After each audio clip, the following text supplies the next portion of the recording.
Here is my PSA on how to tell if your school's dress code breaks the law. The first rule about what schools cannot do in their school dress codes is that they cannot explicitly discriminate. One example of this kind of discrimination is that schools can't require guys but not girls to have short hair, or girls but not guys to wear skirts or dresses.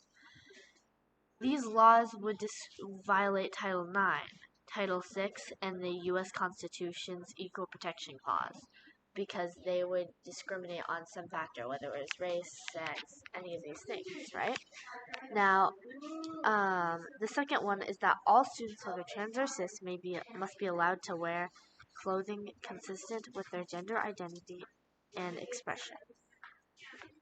This fits in with the first one because I was talking about sexism, right? It says that schools can't discriminate based on your gender expression. They can't say that a girl has to wear one type of clothing and a guy has to wear another.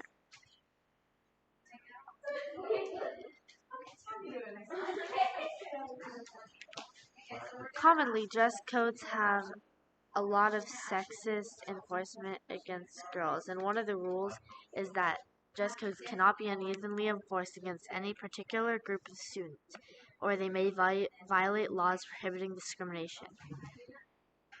So, yeah, one example of this is at Albany High, where girls were dress coded during track practice for wearing their sports bras, while the male track team was not wearing shirts. The boys were not dress coded, while the girls were dress coded and later suspended. Finally, schools can't discriminate based on the viewpoint expressed in your clothing. This was determined by the Supreme